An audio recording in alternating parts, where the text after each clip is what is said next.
Welcome everyone joining us, and thank you for spending part of your day to listen to what should be a fun conversation, I think, with our two guests. You see, we have David Otey and Joe Drake. David is a certified strength and conditioning specialist who has worked with populations from professional athletes to special population clients dealing with cancer, cerebral palsy, neurological deficits, and joint disorders. He was the Equinox Fitness Manager of the Year for 2015 and is an internationally recognized writer. He has written for T Nation, Men's Health, Muscle and Fitness, NSCA, and many more publications. He is also the author of 90-Day Transformation Challenge Abs by Men's Health and serves as an advisor for the magazine. Joe is also a strength and conditioning specialist and personal trainer who is an international educator and coach with more than 15 years experience in the fitness industry. He is the co-founder and CEO of Axiom Fitness Academy, a hands-on fitness education company offering certification courses, continuing education, and mentorship for aspiring fitness professionals. Together, they are co-authors of Complete Guide to Landmine Training, which we are going to talk about today. So there you go. He has his copy right there. So seriously, thank you so much for your time. I really appreciate it. And I think this is going to be a really interesting and fun conversation for everyone. I agree. So, all right. So you might have anticipated this question here, but I have to ask, both of you have been doing this for a while with a ton of experience, but how did you get into this career? What got you started in the fitness industry? You can kick it off, Joe. All right. I mean, I think probably like a lot of people, not to say everybody, I was definitely a former athlete growing up. I played every sport I could get my hands on, and then I played baseball into college. But it became pretty obvious to me pretty quick that baseball wasn't going to take me too far. And so, I realized over time I was actually probably more in love with like the training piece of what I was doing. And I think I got lucky at the stage where, exercise science majors, I didn't even know that was a thing getting into school. And I think like around 2006 to 10, which is when I was in college, I think was kind of the height of that really growing.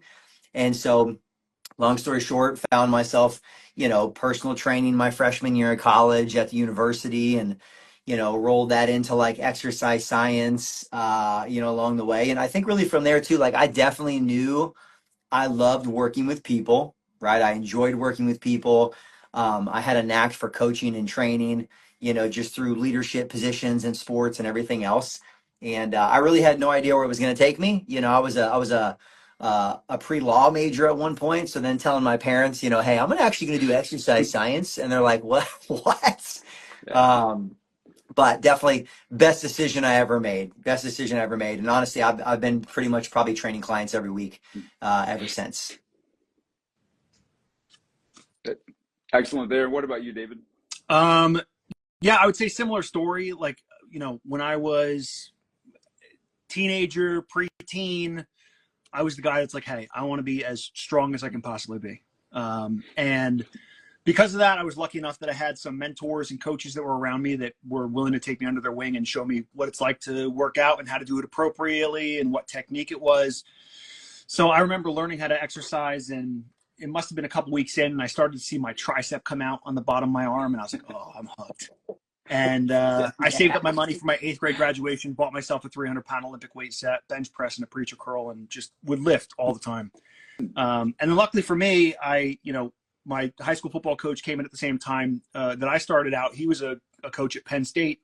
And, he was like, hey, I'm working at a sports performance job. If you want to come check it out, like, I think you'd really enjoy it. And I worked starting when I was 13 years old. I was a baseball umpire. I did data entry. I stripped paint off of 18-wheelers and repainted 18-wheelers, like whatever I could do to make money. And that was the first job I ever had where I didn't stare at the clock. Yeah. So at that point, I knew this is something I love to do. I can even say through the university setting, I'm sure you guys can both attest to this. Frankly, when I did my exercise science degree, I knew it's something I wanted to do, but my professors never said that personal training was an option. It was never like a viable thing of like, oh yeah, you can become a personal trainer.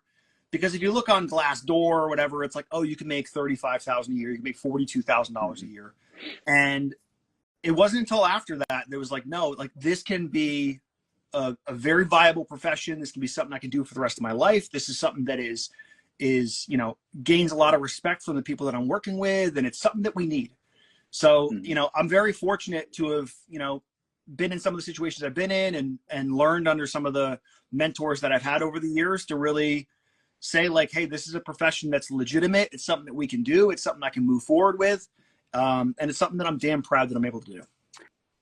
I know that's something that both of you talk about quite a bit, is the I guess personal training and strength and conditioning as a profession, and promote that. I know that we're not going to spend a lot of time talking about that today, but I think trainers all over appreciate what you guys put out in terms of that and kind of promoting that aspect of it. So definitely good there. Now we are talking about landmine training today, and I have to say it sounds like especially you, David, might have had a slightly different experience. I didn't have anyone teach me what the landmine was, and when I first saw it, my reaction was probably what a lot of people think, like, what is this weird thing with a barbell sticking out of it? And like, how do I use it? What am I supposed to do with it? So obviously I learned how to use it and different ways to use it, but what was your first experience like that? I mean, obviously you guys have both learned a lot more about it since then, but what was your first impression of it? So the closest thing to a landmine was when we would do T-bar rows when I was a freshman in high school, and you would just jam the thing into the corner of the wall, and that's what you're using, right? But I started to learn more about the landmine as I got into college, which was obviously, you know, a decade after it had already been invented and created and such. But what I was always drawn to was what I call the land of misfit toys. When it comes to the gym, it's like, okay, 5 p.m. prime time, you cannot find a bench press available at 5 p.m. on a Monday. But you can find a trap bar. You can find a landmine. You can find all these other things that are incredibly viable training options that are so fun to do and different and just develop the body in a more holistic type of perspective.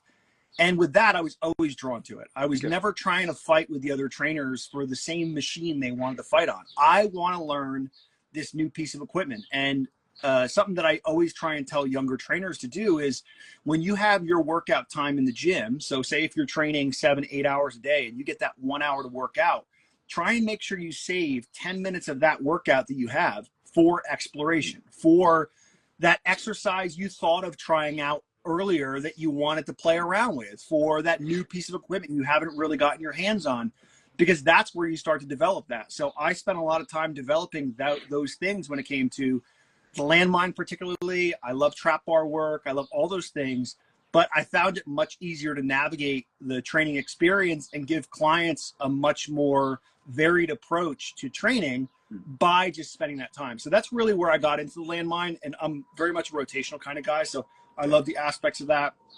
And it just became, you know, a very big draw for me from that point. I love it. How about you, Joe?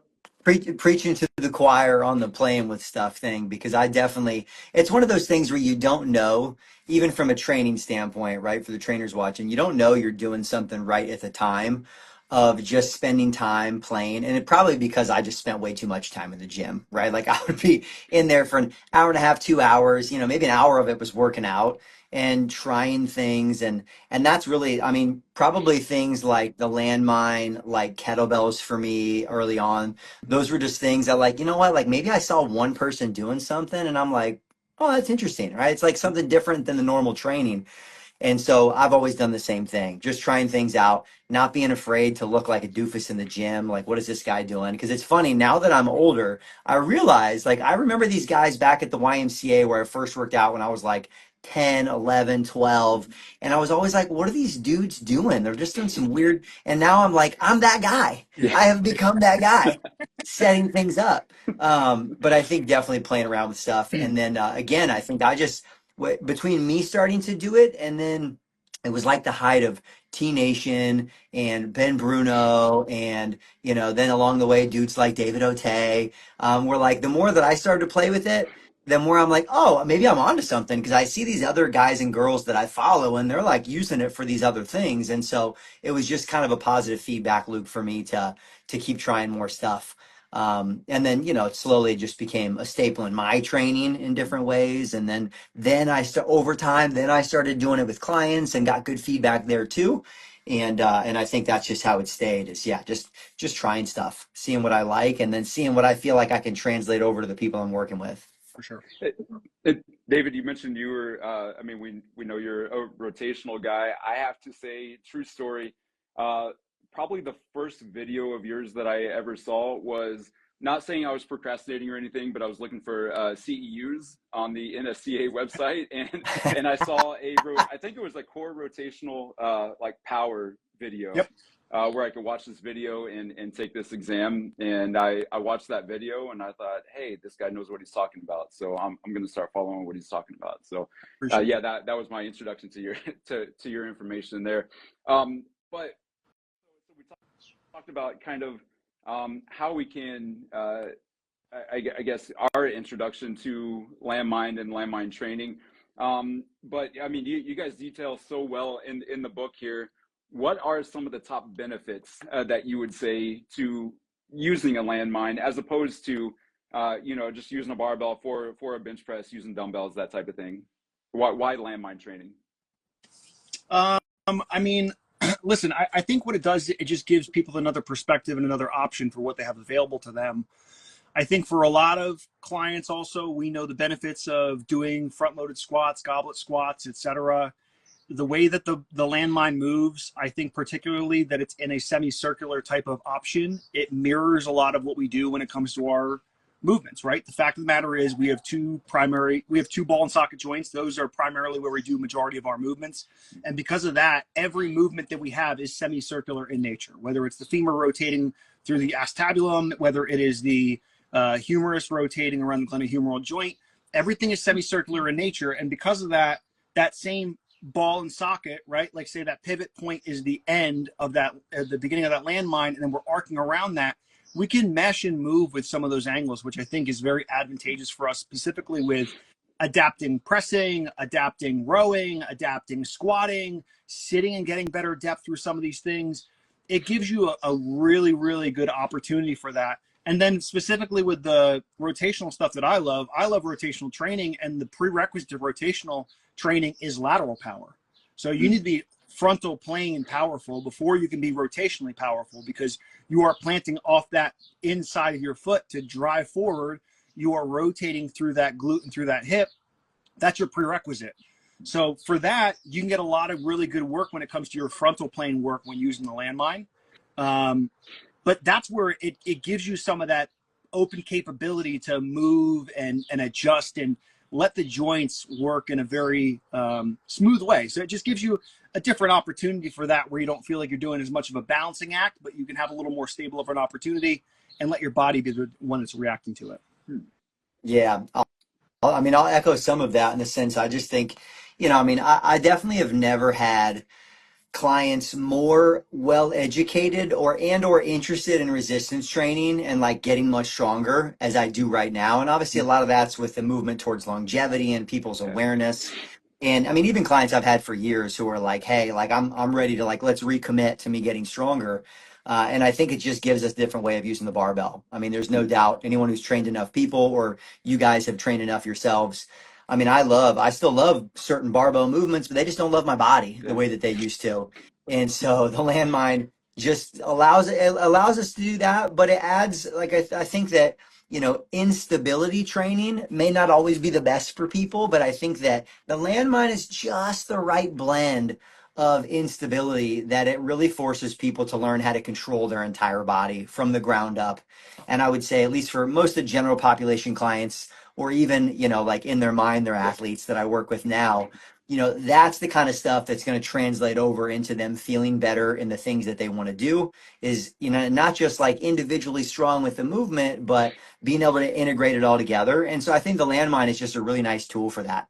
Even on the, like David was talking about, the power work, I've got some like really great recreational tennis players that I work with, and traditional power movements, catching some things overhead, like there's not things that we would do that wouldn't make sense for them. But some of the rotational power stuff we do with the landmine, it's like, it's easy enough to teach them. it's safe enough from the positions that it requires, and creates the rotation we're looking for. So I think, there's little different ways we apply it with everybody, and there's probably, like most tools, there's probably like the top 4 or 5 moves that you'll use with the most people. But I just think it opens up barbell training for people who otherwise might not ever really need to or want to touch a Sure. barbell. I think that's something that's very interesting. And of course, when I was first introduced to it, I mean, you obviously think pressing, getting that like kind of modified overhead press or I guess chest press. But the more you learn about it, the more you realize that you can do so many different things with the landmine. It's just so intriguing. Like you can spend one, I guess, gym session in a corner and get in a full body workout using it. So, something that I found in the book that I thought was really interesting, that I'll admit to wrong over these years, is the grip, like the hand placement on the end of it. And I know you talk about that in the book. I think I saw one of you make a video of it too, of just the exact way that you should place your hands to get the best benefit out of it. So could you explain that really quick for the listeners? So, well, what I would say is the way that we would suggest is what I would say. Every person's going to be a little bit different, right? And the fact is, one of the limiting factors in landmine training, like is discussed in the book, is grip and how to hold it. If someone has smaller hands, that's going to be something that's going to be a little more complicated as you go to it. But when we're talking about like the actual grip, if we were doing a landmine squat or such, a lot of times there's trying to mesh the fingers or hold on to it or stagger the hands or whatever it is. And that can become uncomfortable or disproportionate on how you're holding it and where the weight is sitting, whatever. So it's always suggested to butt the palms together below that, wrap hand over the top, and then your thumbs would cap the end. This way you have rear side stability. You don't need a whole bunch. It's not like the landmine's getting thrown at you. But this way you have that nice pressure to what you can do. And I can say that, I believe we did get a comment back on that of like what if it can slip through? I have never seen it slip through the hands. I've worked with 4 plates, 5 plates on it, and it does not slip. Doesn't mean I'm getting many reps with it. But you can work with heavy weight and you can still utilize it and not lose that grip position. But I do want to emphasize that, like, listen, I think the landmine book goes through it and it has a lot of detail on it. That is what, we have suggested in the book. I think, Joe did a lot of heavy lifting on the book and did a phenomenal job when it came to getting the details in and paying attention to, how it's executed and stuff. So, with the grip specifically, that's just one of those things that's what we would suggest in the book. Okay. If you find a different way that's better, amazing. But to this point, 15 years in of doing it, I frankly have not found a better way to do it to this point. Okay. I guess another question that I hear quite a bit, and I have never known the correct answer to, is how much does it weigh? Because if we're thinking, everyone likes to measure exactly how much they're lifting, and I have never known how to answer this. But I believe that one of you at least, or maybe both of you, kind of looked into that and measured exactly how much it might weigh at different angles. Can you talk about that a little bit? Because I think a lot of people have that question. Say before David gives us his answer, I've been right all along, right? It's like I'm pretty sure this feels like it's between 20 and 25, and then David, you can tell him what you did. So yeah. I mean, listen, I think it's like I said, that's that exploration time. That's that like 10 minutes at the end of a session. I'm like, I'm curious. I want to know what this is. If I can spend $10 to get a scale and figure out what I'm actually lifting, I'm going to do that. Right. So the important part with landmine training that I always try to convey is that it's the opposite of what you would do when it comes to other types of training. So let's take the shoulder press, for example. If you're shoulder pressing with a dumbbell, we would see the most remedial option of shoulder pressing to be a seated shoulder press, and then you're moving through your bases of support that are still lower to the ground. And then the more challenging one would be a standing position, because now you have the most room between point of contact with the ground where the weight is moving, and now your abdomen, your core, your hips, your everything has to control and stabilize as you're doing the overhead press. With the landmine, it generally is about the opposite. As Okay. you're standing, it's an easier movement because the angle is much more advantageous for you. And as you get lower to the ground, the landmine and the weight is now more parallel with the ground, which means you're getting more of the weight as you're going about it. Okay. Not drastically, but if you're doing a Z press on the ground, it is more challenging than if you're doing a standing press with a landmine. So because of that, it's about 20 pounds at that bottom range, 20 to 25 pounds. When I ended up doing it on my end, it came out to about that, that 22-pound range. And then as you get up, it will decrease a little bit, but it really gets to the point that you have to focus on that if you are a taller individual and you are at full extension to press up top, as it gets taller, there's less pressure to overcome that weight because it is almost standing up. So the big risk for that is not necessarily the weight coming down your direction, but because it's getting towards a standing position, now there's 360-degree instability. Okay. So that thing can go no matter what direction you want it to, but it takes less to overcome that force. So that is something to consider when it comes to that standing, that pressing overhead, that getting yourself into position, that it will decrease slightly as you get higher through the weight. It's not something that's going to be trackable in your weights. The fact is, if we wanted to weigh every single 45-pound plate in a commercial gym, almost none of them are 45. They're either 43 or 46, or they're close. Yeah. So if we want to evaluate everything, then great. But it is important to know that the lift should get slightly easier as it gets more vertical. So you do want to approach your lifts in a different way if you're planning on adding that into your programming. And if you're trying to translate what would be your overhead press with a dumbbell, for example, like that, if you're pressing with two hands, you're going to have to be able to press a minimum of 20 pounds before you can try and attempt an empty landmine, knowing that you're only getting a percentage of whatever that barbell is. Now, if you were to use a barbell that is not a 45-pound traditional barbell, then you're going to get whatever the percentages of that bar instead. Love it. Okay. That makes a lot of sense, but I mean, it sounds like Joe could have told us that a long time ago. I Because mean, he I knew the whole I thing. could feel it out, but yeah. I wasted money getting a scale and a lot of time. I just texted Joe and been like, "Hey man, what's I'm the weight?" like, I know. Well, it's like it's some of it too, because as I made the wrong mistake with some clients and then made the relationship, I'm like, well, what are they able to do with our dumbbell press if we're doing single arm? Yeah, so it is what it is. But I think people definitely love knowing the exact number. That's for sure. Of course. They do. They do. So if we're looking at exercises, and maybe we can incorporate it into this way, so many different variations of exercises that we could do. If you had to design a full body workout using a landmine, what would it be for each of you? Like how would you go through that process? You could obviously incorporate power and then your basic movements for that full body workout. I'll tackle this one first.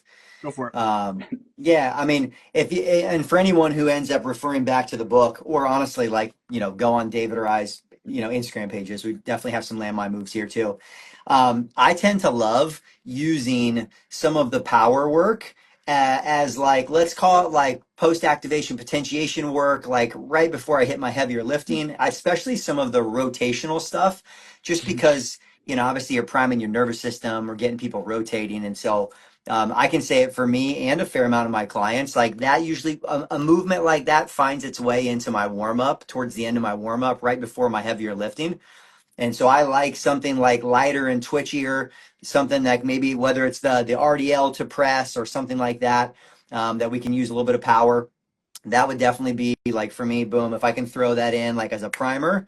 And then, definitely I like with the landmine staggered RDL variations. So if we're just thinking movement patterns, right, which we talk about in the book too, as far as the programming, lunging, hinging, squatting, pushing, pulling. I'm definitely, I'm just going to give you my top one of each. If I could only choose like simple moves, staggered single arm, right? I'll do that one for the rest of my life. Love that. Just as far as like a strength movement.